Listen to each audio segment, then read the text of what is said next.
Hello, BookTube. Sorry about the shaky cam, but I thought the first attempt I made at BookTube-a-Thon Day 5 was a disaster. The informal challenge for Day 5 is to finish a book outside, and I tried that on Boston Common much earlier today, and everything that could go wrong went wrong. I was panhandled aggressively by homeless people in the park. I was approached by lots of dogs who wanted their face smooched. I saw an old friend and needed some catching up. And I filmed a video anyway, and I thought, when I was going about the rest of my day, I thought, well, that's going to have to be good enough. Then I thought, well, surely you want to give it one more try for your lame-ass BookTube friends.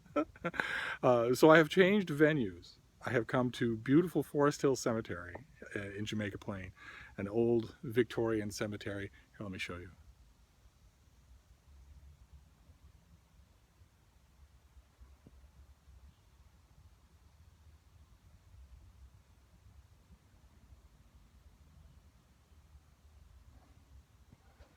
It's pure peace and quiet. And the only old friends who would interrupt me, there are only 4 on the grounds, and they're not going to get up. And I thought coming here that would be it. That would solve the problems, but it turns out there are a whole bunch of other problems that I didn't accurately foresee how bad they would be. This is, of course, a very melancholy place for me now, because for years I brought my dogs here, my fat little basset hound and my skinny, graceful pointer. It was a minute away from the front door. We would come here every day in all weathers and wander all around in these quiet lanes. And then gradually that took longer and longer to do. Gradually that got harder and harder to do. And then gradually, in the last couple of years, we just had to rule it out because my basset hound Lucy couldn't get here anymore. She maybe could make the trip, but she'd be exhausted when she got here and couldn't do anything, couldn't enjoy it. And well, she's gone now, and my pointer doesn't really like being outside. She doesn't really like walking. And it's not just because she's growing lame in the hind legs. It's also because I underestimated how much strength, how much courage, how much interest in the world she drew from Lucy. And that was wrong of me to do, because I drew the same amount of courage and joy to be in the world from Lucy that her sister did. So it's a bit melancholy to be here and realize that even Malin, my one remaining dog, is never going to see these lanes again. She'd be miserable if I brought her up here, even if I carried her the whole way. The next time I walk here with dogs, it will be with dogs I don't know. It'll be with an entirely new group, and that's kind of kind of sad. It's hitting me harder than I thought it would being here, but I wanted to give it a try to do a second outdoor BookTube-a-Thon challenge. And of course, it's not the same book. Earlier today, I thought it would be fun to do a book that I bought at the Brattle right next to the Boston Common. And I may still upload that video. It seems a little cranky to me, but I know from experience that you're also wonderful, that you seem to want me to upload everything that I film. I'm not sure that's a safe thing with somebody as much of a ham as I am, but in the meantime, I'll at least do this one. And it's a different book because I move straight ahead with the books on the roster. And the next one is, I've been reading it for a while here. It's actually peaceful here. I mean, I shouldn't hold it against the Forest Hill Cemetery that time passes. But anyway, the book is by N.J. Enfield, and it is this, How We Talk. It's the inner workings of conversation, and it's due out in the fall.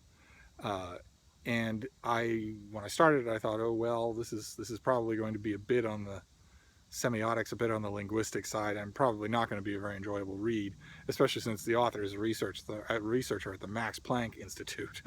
But it turns out the book is wonderful. It really, really is good. It's all about how we talk, down to the minutest neurological moments in conversation. What governs our pauses? What governs our nonsense words like or ah? Very apropos for a lot of booktubers who edit specifically because they think those things are unnatural.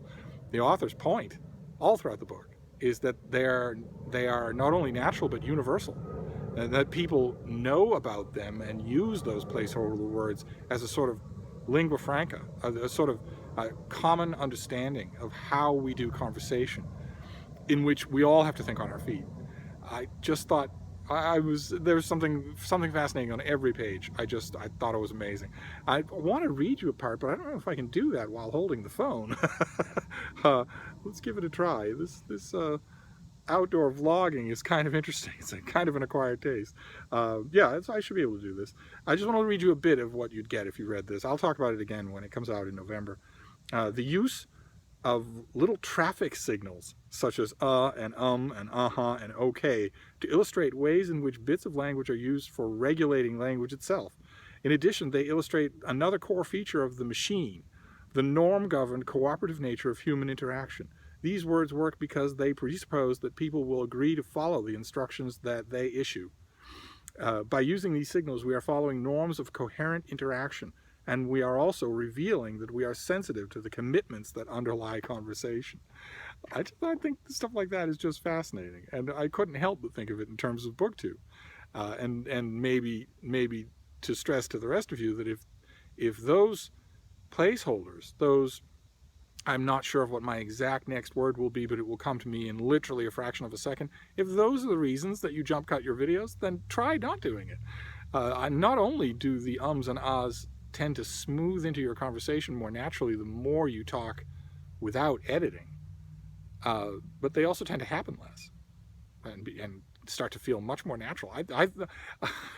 It's a sign of my reading that I even 2 years ago, if I'd read this book, I wouldn't have even thought about BookTube. And now how we talk, for me, large chunks of it was about how we talk on camera, which is kind of interesting. But anyway, that was my second attempt at BookTube-a-Thon Day 5, which is to finish a book outside. The extra melancholy element of this whole excursion is that, of course, there's no particular pressing reason for me to get up and leave, except that I'm done with my book. Because Malin Moore is perfectly happy just to sleep on the couch. She's not getting into, not getting her head stuck in a trash barrel for 4 hours. She's not accidentally headbutting herself into a closet and locking herself in there. She's not engaged in a long, detailed, morose argument with a pillow that may or may not end in violence. Nothing like that is happening. She's a normal, very old dog who just lays there and sleeps when I'm not there. So, but I nevertheless, she likes it much better when I'm there than when I'm not. So I will get up now from Forest Hills Cemetery and go back home. But I wanted to finish this up, and I will, I guess, upload both videos so you can see aggravated Steve, and I admit, a little bit sad Steve. This is part of the territory when you've been everywhere with a pair of dogs. It will feel a lot more natural, a lot more bearable when I'm covering this ground with new people. But anyway, so that's it. I will go on to BookTube-a-Thon Day 6 tomorrow, indoors. Thank you, BookTube.